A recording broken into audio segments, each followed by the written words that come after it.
And we are live. Thank you, Zach. Okay, we'll call the meeting to order, and good evening and welcome to the virtual meeting of the City of Dublin Board of Zoning Appeals. The Ohio Legislature passed several emergency laws to address the pandemic, including the ability for public entities to have virtual meetings. For the present time, we are holding our meetings online and live streaming those meetings on YouTube. You can access the live stream on the city's website. In order to submit any questions or comments during the meeting, please use the form under the streaming video on the city's website. These questions and comments will be relayed to the board by the meeting moderator. We want to accommodate public participation to the greatest extent possible and welcome your comments on cases. Please use a valid name and address when submitting your comments and refrain from making inappropriate comments. This is not a perfect system, but we will do our best and we appreciate your patience. At this time, I'd like the roll to be called, please. Ms. Herbert? Here. Ms. Cooper? Here. Mr. Deschler? Here. Mr. Nye? Here. Ms. Miller? Here. Thank you. And is there a motion to accept the documents into the record and to approve the February 25th, 2021 meeting minutes? Move. Is there a second? Second. Please call the roll. Mr. Nye?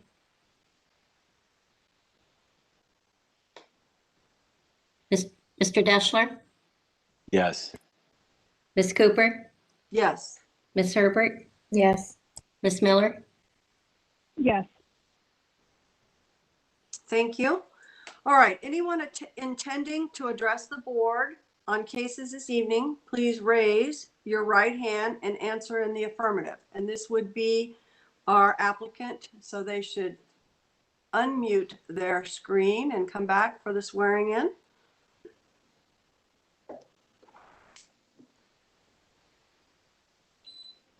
Are you guys there? Yep. Yeah. Can you see us? I am going to slide over. I don't see you, no. Wait, sorry. Oh, there we go. Nope. There. Now you're muted.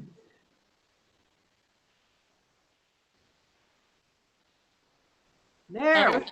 Perfect. Sorry. All right, please raise your right hand and answer in the affirmative. Do you swear or affirm to tell the truth, the whole truth, and nothing but the truth in your testimony to this board? Yes. Yes. All right, thank you.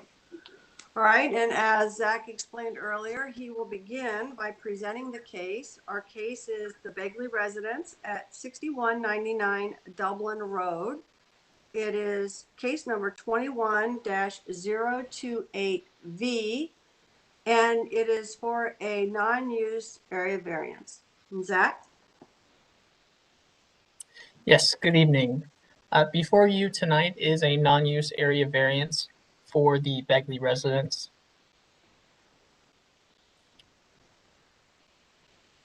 The Begley residence is highlighted in yellow on the screen. This site is located at 6199 Dublin Road and is within the boundaries of the historic Dublin district and within the boundaries of the purview of the Architecture Review Board, as highlighted in red on the screen. The site is also zoned R2. There are also many natural features that are located on this site, such as a significant grade change from east to west. Right as you hit the middle part of this site, it does slope quite steeply. There's also a stream that runs through the western portion of the site, which is included within a rather large floodplain that covers the western half of the site, which is highlighted in yellow on the screen. Additionally, there is a historic stone wall that is incorporated into this site, and it does follow the lines of the floodplain on the east side of the floodplain. So shown on the screen are some existing conditions of the rear of the home. On the left is a photo of the rear of the home. This would be just to the west of the existing structure. You can see where there is existing driveway, which heads into a existing attached garage that will be modified with some future renovations of the home. Additionally, the right photo is the proposed garage location for the variance tonight. You can see there is some grade change, and this is also where there is an existing wraparound driveway, and this will be the location of the proposed garage. For some history of this application, the applicant did go before the Architecture Review Board in December of 2020.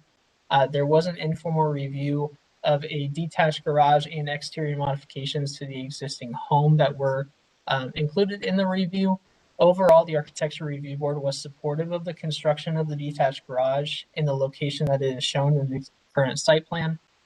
And they were also supportive of the overall site layout and renovations that are being made to the existing structure.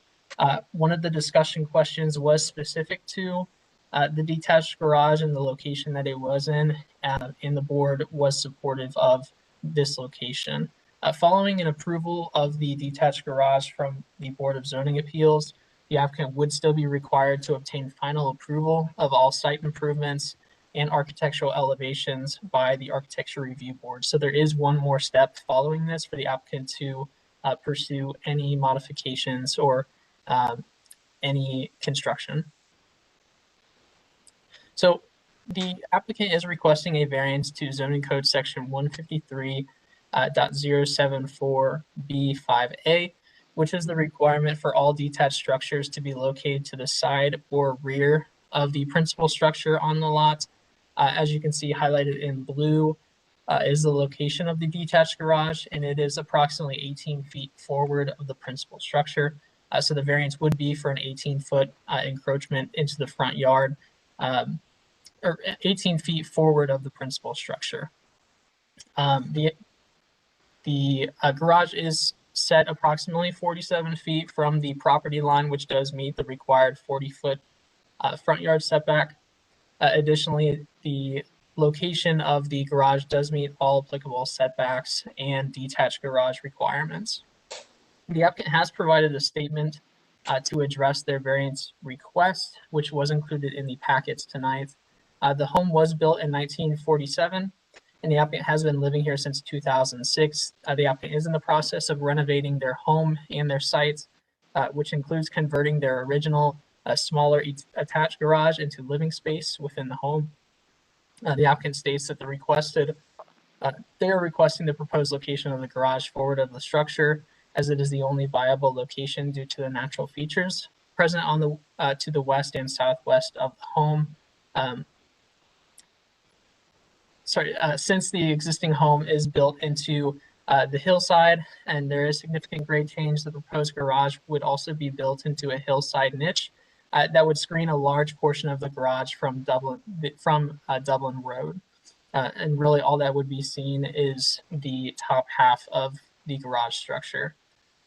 Staff did review this application to all applicable review criteria and are in agreement with the applicant that the site contains many natural features that limit the buildable area on the lot. For detached accessory structures, locating the garage to a different location on the site would require removal of mature trees and potentially encroach the floodplain limits that are present on the site. Staff is recommending approval of the variance application tonight. If there are any questions for staff, I would be happy to answer them. Otherwise, the applicant is here to address any comments and concerns you have. Thank you. Chair Cooper, may I add just one additional note on behalf of Zach? Certainly. This request is slightly different in the sense that the applicant is having multiple review steps between the Board of Zoning Appeals and the Architectural Review Board. And so I met with the director earlier today, and we're trying to think ahead of when the applicant goes before the Architectural Review Board, and there might be some slight modifications to the building locations, which we typically wouldn't permit by this board. Once you have an application, you move on the application. But we wanted some flexibility so the applicant doesn't have to keep going back before EZA and ARB and causing some unnecessary time commitments. So I do have a condition that I would like, if the board were to move towards approval, I do have a condition that I think would still allow you to review the case in its holistic manner. The 18 feet wouldn't change, but it would give us a little latitude if things were to change before it goes before the Architectural Review Board.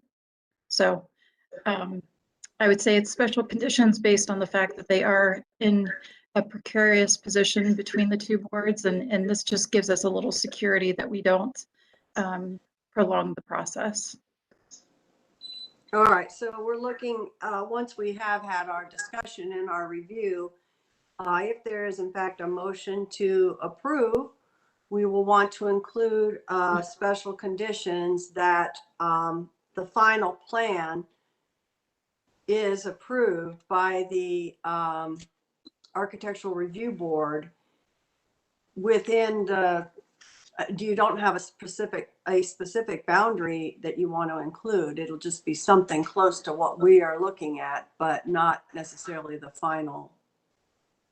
Yeah, I have a condition that's worded for you if that's helpful. Again, the merits of this board will not change. It gives the latitude to the Architectural Review Board in terms of slight modifications to the north or south. Tammy, All can right, you tell well, us what let's the not get ahead of language would be? ourselves. We'll first discuss Yep. the case. Yeah, Marty, I to want to the hear point it just of so I the- have that in context before we hear. If you could go ahead, Tammy, I appreciate it. Absolutely. Buildings may vary slightly in location and subject to approval by the Architectural Review Board as long as the detached structure does not encroach more than 18 feet. Okay. So you could slide a foot or so. Okay. A couple feet. So does not exceed the encroachment of 18 feet. No, essentially, the idea would be we're giving them 18 feet so they could make it 16 or 15 if they wanted, depending on what the ARB says. The 18 feet won't change either way. The actual buildings may move slightly to the north or south. It won't impact our review, but it would give them some latitude when they move onto the architectural review. That makes sense. Okay, so just so I'm clear, it's going to be 18 feet. Yes, Okay, regardless. all right. Yeah, I don't have any questions for Zach or for Tammy. We can hear from the applicant if they're ready, but I don't know. I'll defer to Sarah and Marty and I don't Alicia. have any questions either. I'm good for now. Ms. Miller? No questions. All right, would the applicant like to add anything to Zach's presentation? Sure. Can you hear me? Yes, thank you. Okay. Just a couple of points, and I think most of this is all in the statement. But I think the biggest reasons, maybe to reiterate or discuss again, is the current garage. We do want to make it into a living space, but a bigger reason is because it was built so long ago, it was built for older cars, so it doesn't fit taller SUVs. So it's difficult to get SUVs into the garage.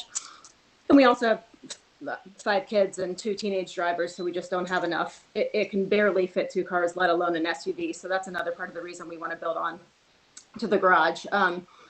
Another reason is, and it was mentioned, but the topographic conditions, we're trying to avoid the floodplain. We're trying to avoid disrupting the view to the barn, not only for ourselves, but for our neighbors. And I think there was a letter sent, I don't know if that's something that could be read at the meeting, but from our neighbors discussing the fact that they support where the new garage would be, just because they don't want their view to the barn to be disrupted. It would be completely blocked if we put it in the other location, the only other location we would have, but that would also probably disrupt the floodplain as well.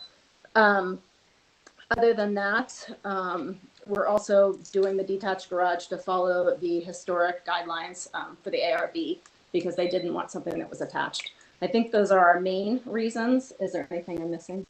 No, I think that's good. I think those are really the big reasons. Thank you very much. Does the board have any questions for the applicant? I don't have any questions. No Ms. questions. Miller? Mr. No Deshler? questions. I'm good. What was it? Do we have the public comment statement, Marty? That I'll they're, get to that very next point. I think Zach or Tammy, do you have the public comment or the supporting letter from the neighbor? Can you read it, Zach? Yes, I can. So we have one public comment tonight.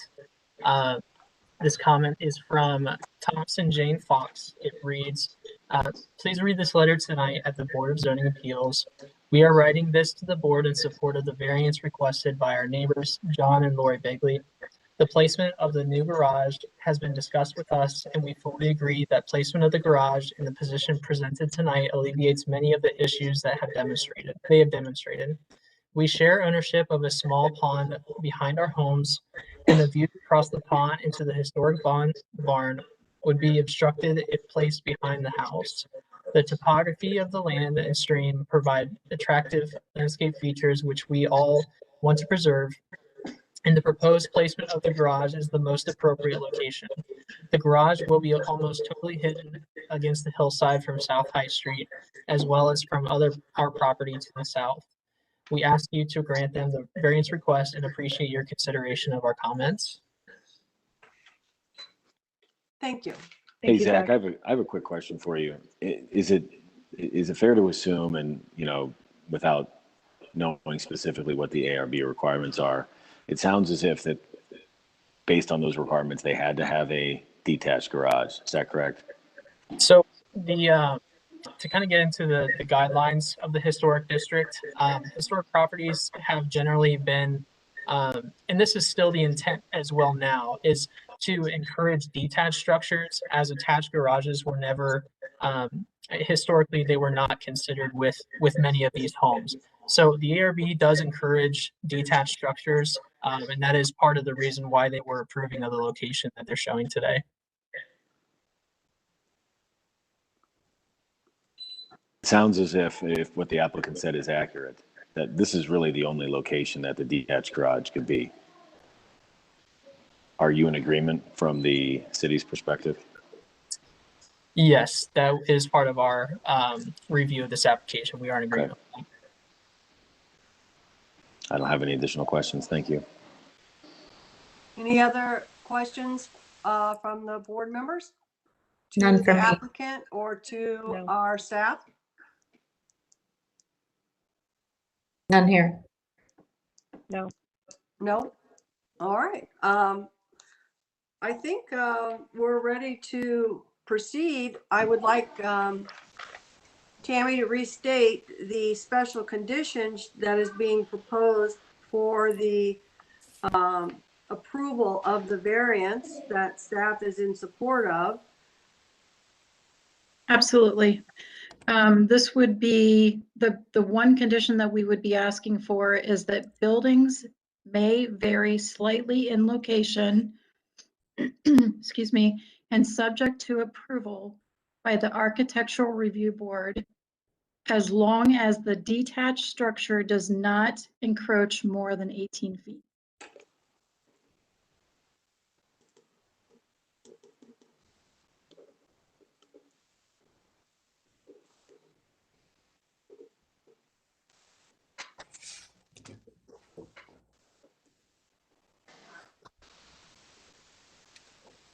All right.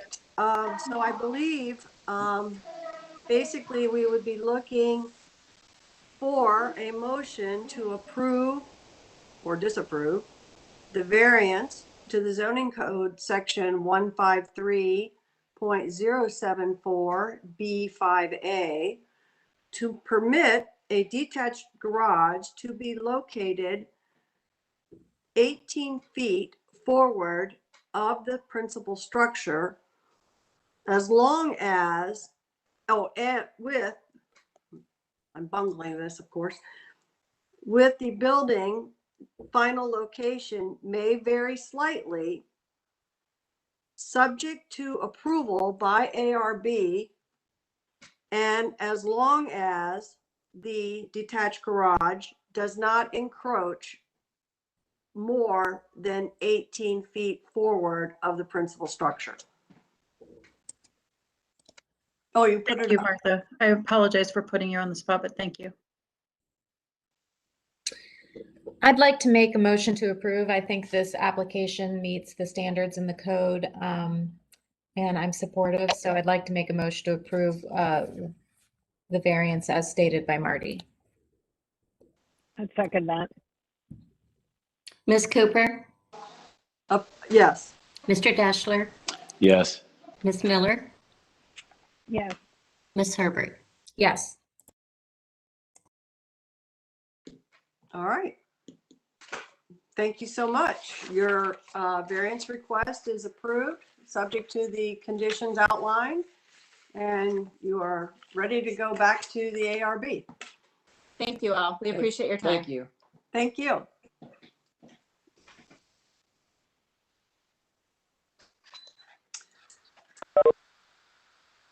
All right. The next item on the agenda is goal setting. And was everybody aware that the letter had come out to all the board members, not just our board, but ARB and PZA, about the one-on-ones? There, you should look for in your email a letter that kind of capsulized all of the discussions with the individual members and how council looked at the boards, what they want and what they're looking for. It was, I have no opportunity really to participate in implementation, but I thought it was very interesting and a very good recap. And I also enjoyed the fact that we were included on hearing how the other two boards were being directed as well. So I thought that was all very helpful. But beyond that, with this goal setting, I don't know if you want to proceed tonight or if you want to initiate this at your next meeting when you will have a new member to replace me. Actually, Martha, you did half of my work for me, so thank you so much. Yeah, so and Sarah had alluded to this. This is something new that we've been wanting to do for the last couple of years, and time has slightly gotten away from us. But what our staff does, as well as the city as a whole, including council, more importantly, council, hold in high esteem is training for our board members, and that's all of our board members. We do tours, we provide travel and accommodations to some national conferences. We try to bring in consultants when we feel that that's appropriate, as well as providing topics at our level, at a staffing level. So what we've tried to do is take a step back and say, are we really getting to the goals and objectives of each board?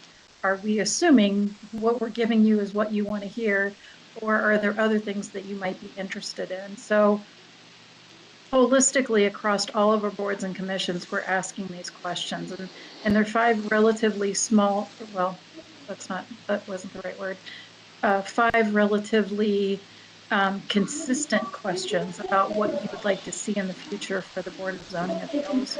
So I can entertain a discussion tonight. I can pose the questions to you and we can talk about them at the next meeting, whatever you feel most comfortable with. But we just want to get, honestly, we just want to get your viewpoints on what we can do to help you as board members.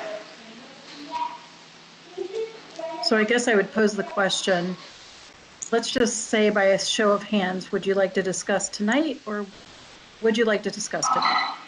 Let's leave it there. Okay. I see. I'm indifferent. It doesn't, I'm whatever. It's okay. Spent 40 minutes waiting to talk Tonight's fine. about this. I mean, I think it just made Joe sit through a meeting he wasn't otherwise participating in. So, and I think we can get Marty's insight since she's had 6 years on the. Right. I think Marty's insight now will be more valuable than anybody that they would Yeah. bring on. So. Okay. That's Right. great. Okay. So the first question is just very simply, what type of training opportunities would the board like to hear or have? And that could be whether it's specifically related to BZA or it could be holistic to the city in general. I'll start. We've had a couple. I think there's been maybe 3 since I've been on the board, but we haven't done it in a couple of years. We had that gentleman come in who was a consultant, and we got together with the ARB, the Planning Commission. Oh yeah, I remember that. Also, the BZA. He also gave separate chair and co-chair or vice chair training. I think, Jason, it's been definitely since Jason's been here, so I think you've Right. had it.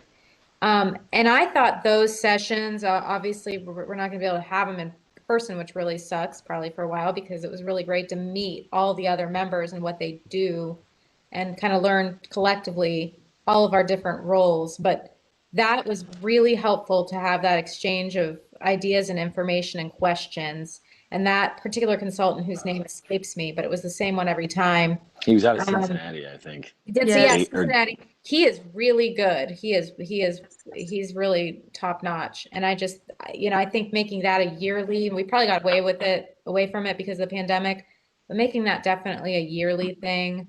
And frankly, I thought when we had it, it ended too soon. Like, I'd like to talk longer about this stuff. We learned a lot. So, and I think we had outside counsel there too to answer questions. So I definitely think keeping that on the yearly agenda, it's a great refresher for people that have been on the boards, and it's great for the new people as well. And we get to meet each other. And Well, Sarah, I think it would be helpful to have that when we bring a new person on, because I know when I came on, I met with somebody who was only at the city for, I think, a week or two, maybe one meeting after I came on, and I went and had a 15-minute meeting. They gave me an iPad, and then I walked into a hearing, and it was like, That's it. Hear this case.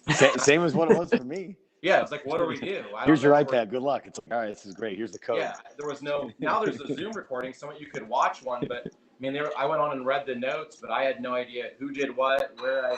I literally sat down and a hearing started about 2 minutes later, and that's all I knew. So it'd be helpful to go through even if it's in conjunction with what Sarah said, an orientation just says, this is what it's going to look like. This is what you do and how you do it. When you I think, Joe, you make a good point that onboarding somebody, they can watch a meeting and we can maybe make a recommendation over the past couple of years, which is a good meeting, to watch from where, you see a potential disapproval or where the board is split or something that's not just like the one that we had today was, I think, fairly straightforward. I'm not sure how much insight that will provide to somebody that's being, onboarded, but something where there's some deference, right? When we're looking at the code and there's some discussion, and will, I think, give them a benefit of seeing how it works. I agree with all three of you on your comments on this. And I would also add that in that letter, there was a recommendation that was added about including in the reports, which I don't want to get ahead of ourselves on this agenda, but including some historic information if the topic had come up in a prior scenario where current board members might not be aware. That certainly has happened to us in the last couple of years. Yeah, Marty, when I met with him, I told him that was my biggest thing, and I'm actually on my homeowners association here, and I gave them an analogy. They'd say, here's paint colors that are approved. And I said, well, what ones have been approved before? And they're like, we have no record. And so I said, it'd be nice for the city to say, here's, pick anything. Here's lot lines. Here's the same neighborhood. And there's a database. And you can say, oh, this has already been approved or not been approved. Because I told them with having, you, Jason, and Sarah, and Sasha before, I said there were several applications. They'd say, well, remember 2 years ago when this came up? And I said, no, I didn't. I didn't look it out. We're in the middle of a meeting. I looked it up. So it would be wonderful to have. And I know when I told them, they were like, yeah, it'd be great to have that kind of database, but that's you have to build that. But if it came in the agenda, anything to say, here's a similar property that was already ruled on, or here's another one from the same subdivision, here's the last 10 years worth that match up. It'd be really helpful to have that before a meeting, to me anyway. Joe, you bring up really good points. I think right now our historical knowledge is on the people that are on the board or the staff that may have a recollection. But as we've seen, the staff rotates and the board rotates. So maybe this is something that I don't want to add more to staff, but this is something that they could, in theory, look up and say, hey, look, we've had a similar request in a similar neighborhood or this neighborhood before.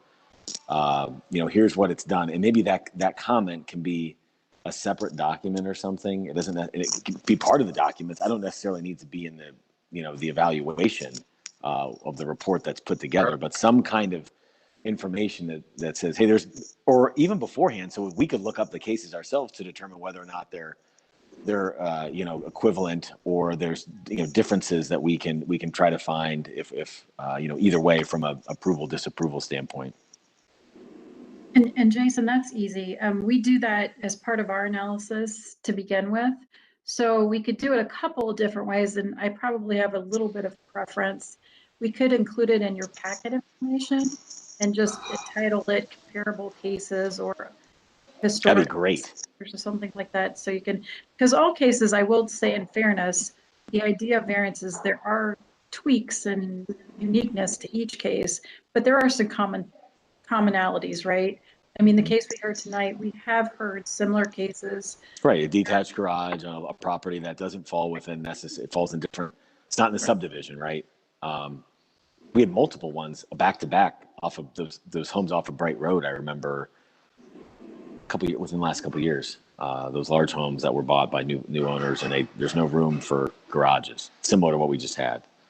Yeah, I'm fine with it being in our materials, and it doesn't even have to be a public, if it's allowed, it doesn't have to be a public-facing document, so it doesn't have to say, hey, this has been approved 8 times before, so they show up and say that. But for us to educate ourselves, I mean, even if it's just sent to us and have the links to them and say, here's 3 similar properties, so we can look at it. And I think the analysis that we would do, and at least the attorney brain in me would say, is I'd say, how's this similar, how's this different? And when I go into the meeting, I can say, okay, this one was denied, but here's something completely different, or this was already approved and it's exactly the same. I want to know that when I go into it so I can have better service to the people we're working with. Yeah, absolutely. That's easy. Well, I think I'm gonna jump back, and this isn't the last call for suggestions. So if you think of something later, of course we can talk about it. But to Martha's point, what could we, either through your staff reports or your materials or even the presentation, are there things that we could do differently that would help you feel more prepared or at the meetings? I mean, this is just me speaking. If we could get, and I'm not saying it has to be on all the criteria, but on the 3 criteria they have to have, okay?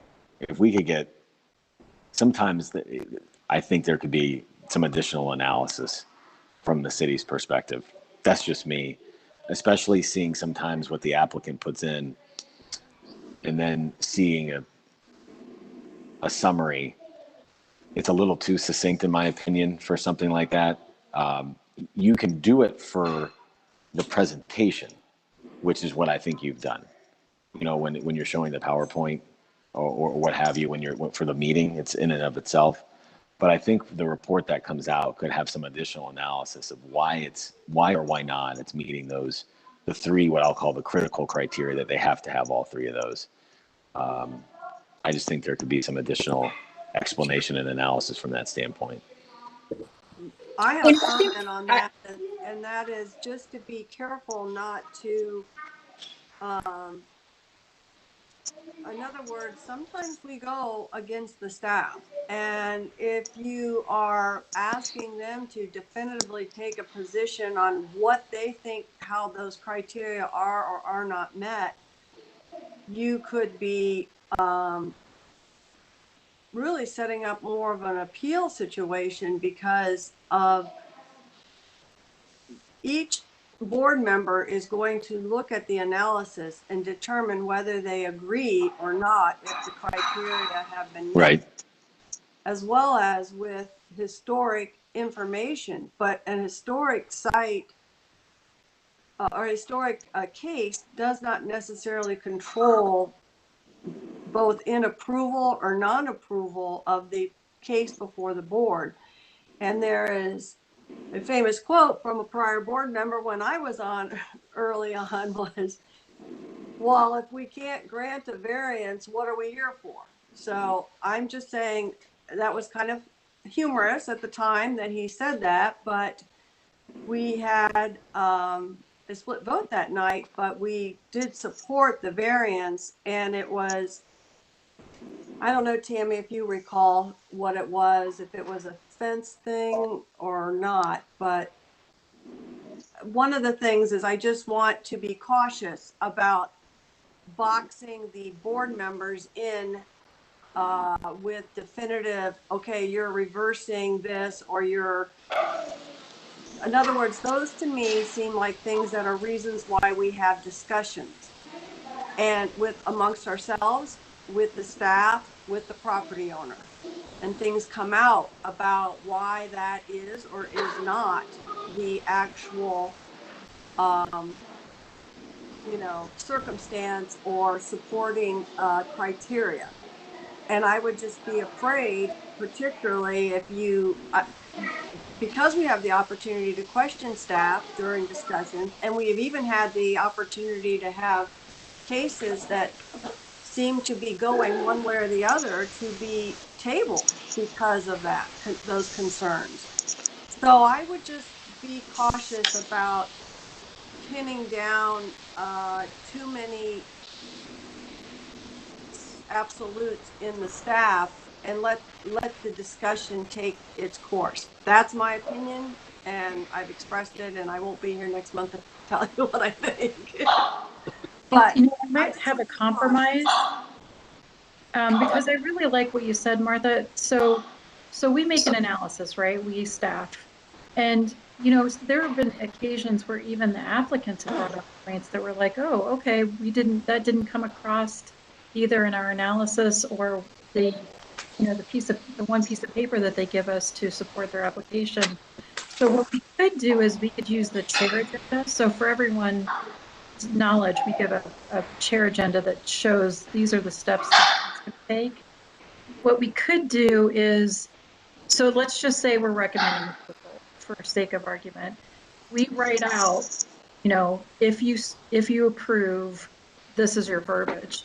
And we can include a secondary statement that says, if you would like to disapprove or whatever the opposite direction is, please provide the criteria that you think are not met. So that prompts the board members to think, okay, so I say it's a special circumstance, but Jason doesn't think it's a special circumstance.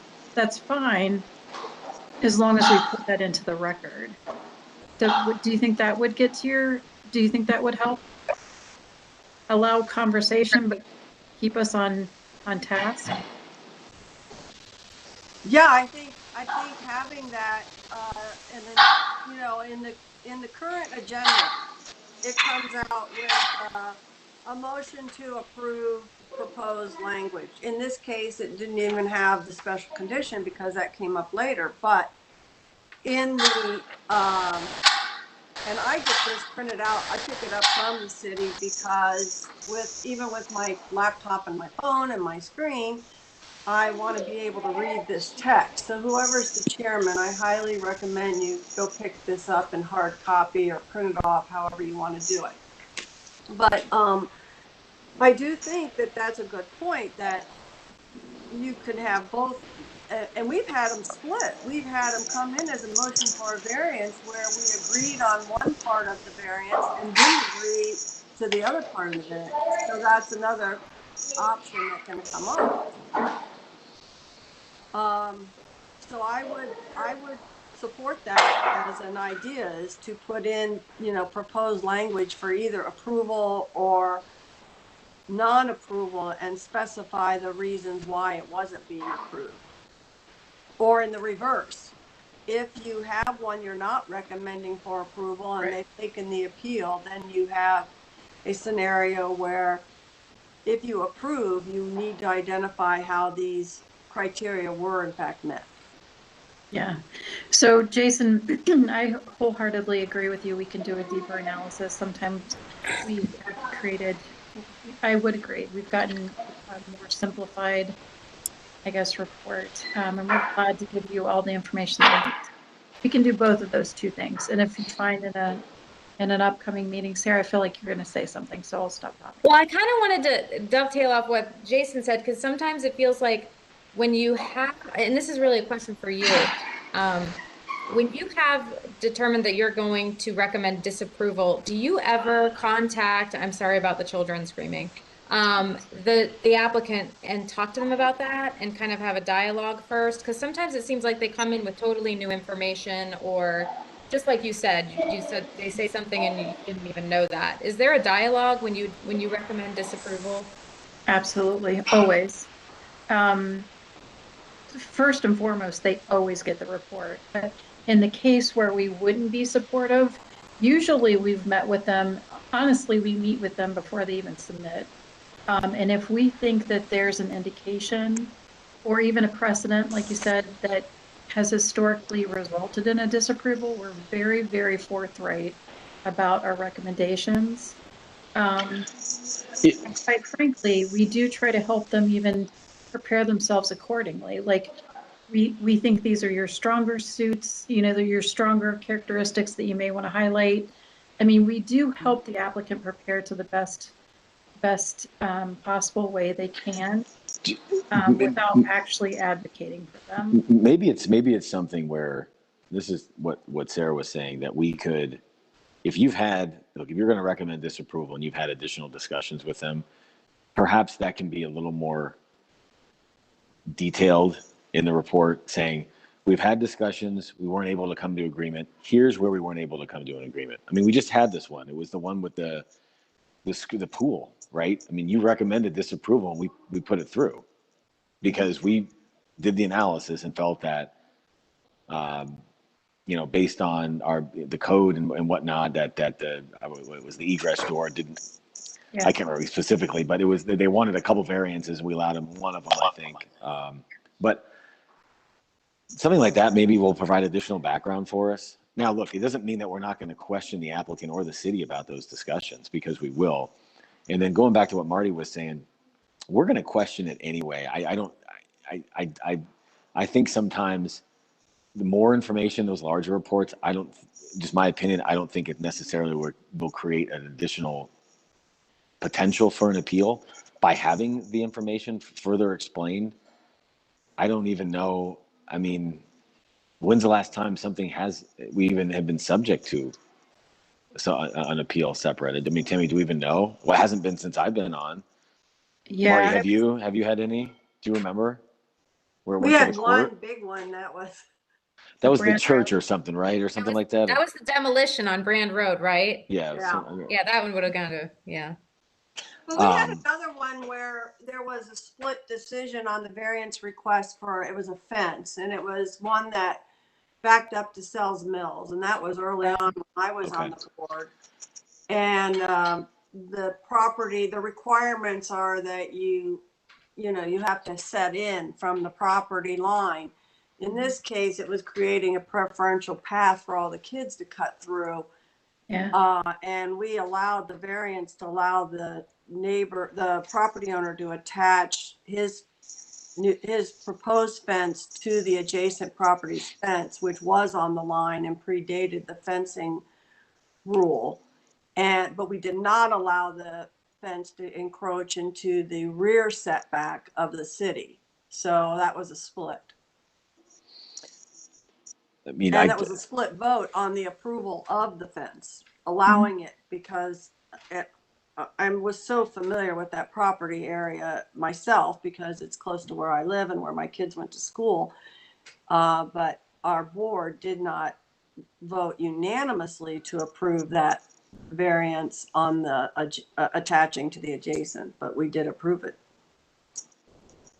Well, maybe Tammy, maybe some kind of modified middle ground, some additional analysis, and then some help on the recommendation piece, spelling it out a little bit, and then maybe perhaps providing some additional background with the discussions that you have had with the homeowner, whether it's been from a potential disapproval standpoint, or even if it's been from, hey, we helped them get to approval standpoint, meaning that what they brought in initially really wasn't there. They've talked with staff. We were able to, move X, Y, and Z to be able to put in this position. Something like that will be helpful, I think.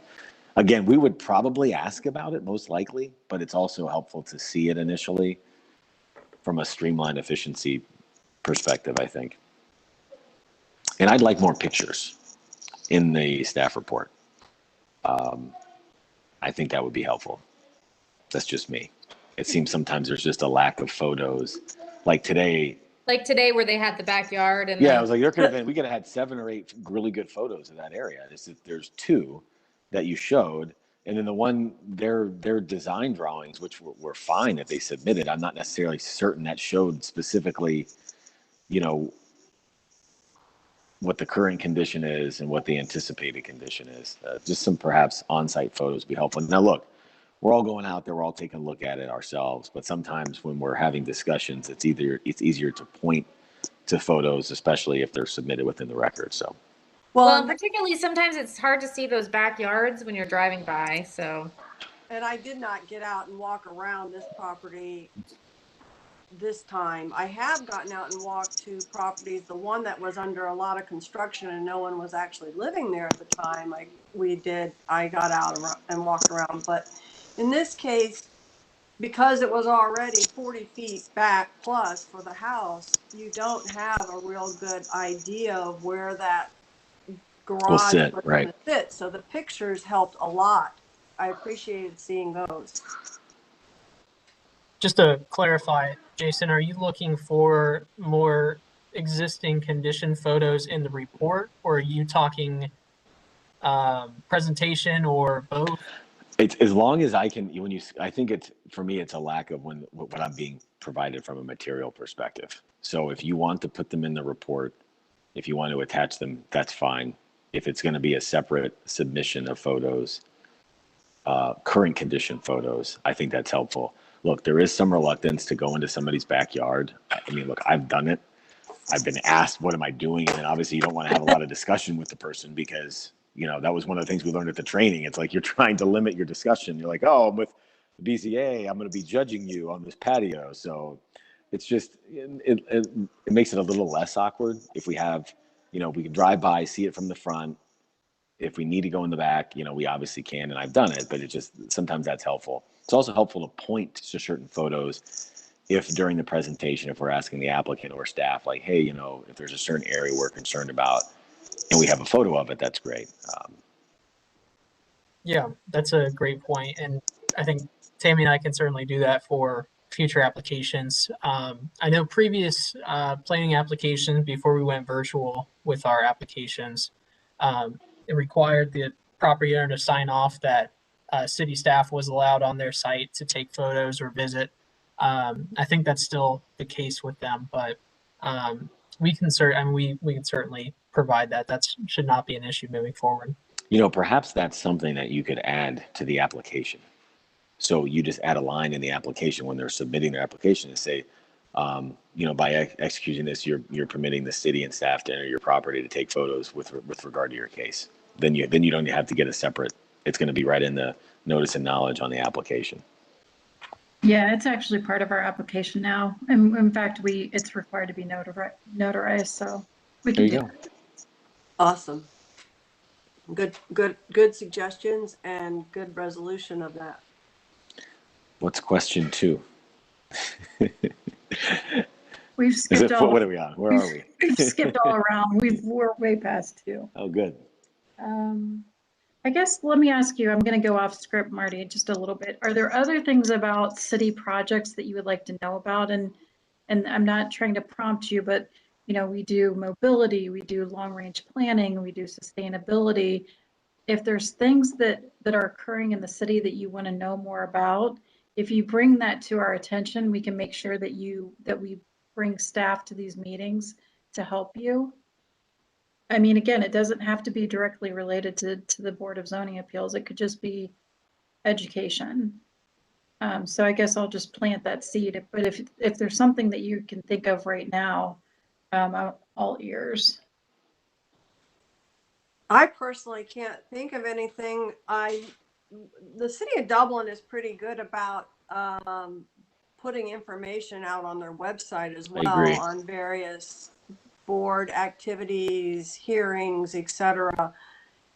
And I don't really want to, as a member of this board, be involved in, I guess, making overriding, not overriding, but just trying to second guess what the PZA is or isn't doing with the zoning. So from that perspective, no.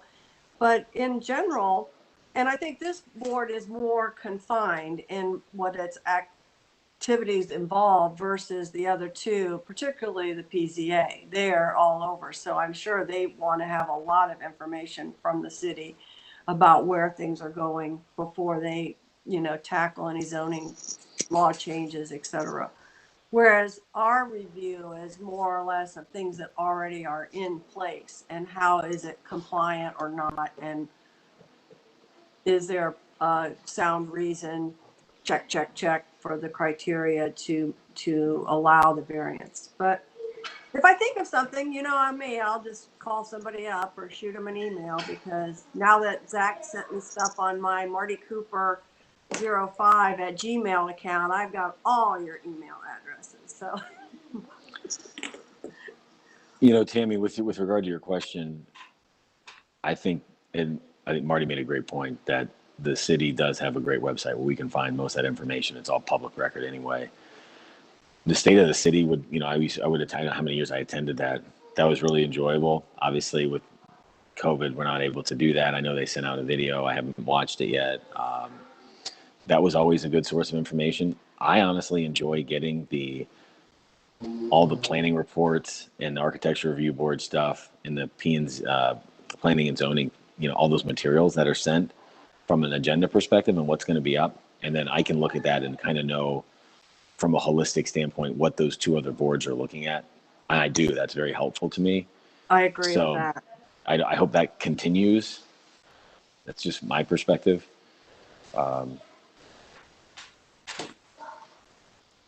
I agree with that. I always thought it was fun to kind of read what the other ones are, other Boards are. Oh, for sure. For sure. I feel like I wanted to address Joe's comment about the orientation, and I am truly apologetic. We typically do an orientation process, but one thing that I will say is if any board members have any questions before a meeting and you want to talk offline, what our protocol is, we can't get multiple board members together to discuss a case because then we're violating sunshine laws. But if you do have a question, feel free to call us in advance. And if we have a picture or something to make it more clear, 9 times out of 10, if you're asking it, there's probably 3 other people that are asking it. But what we typically do from our perspective, let's just say, Joe, if you call me and say, hey, I had a question of how close is this building to the floodplain? All we have to do is draw, do a measurement, draw a line and include it in one of the graphics. And typically what we would say is, if it's not something that we can illustrate, we can say one of the board members mentioned X, Y, and Z, and we're now bringing it to your attention. So you're all acting on the same information, but it gives us a little bit of a heads up on how to help you deliberate the case. So I'll just throw that out. That's always an opportunity. That's a good point. And if you, for all of you on the board, if you also see a drawing and you're like, well, where is that?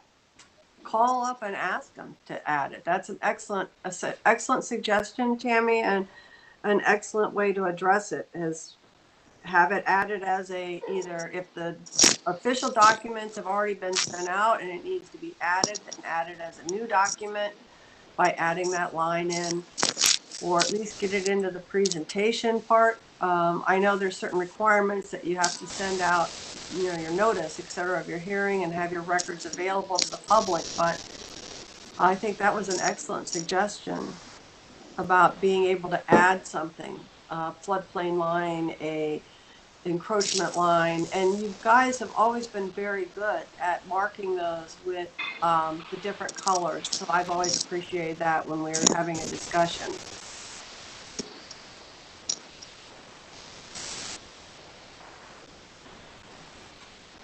So at this point, I'm going to just say, again, last call. Well, that's not last call. Any last comments for this meeting? If you think of something later, of course, we'll entertain any ideas, but are there things we're not thinking of?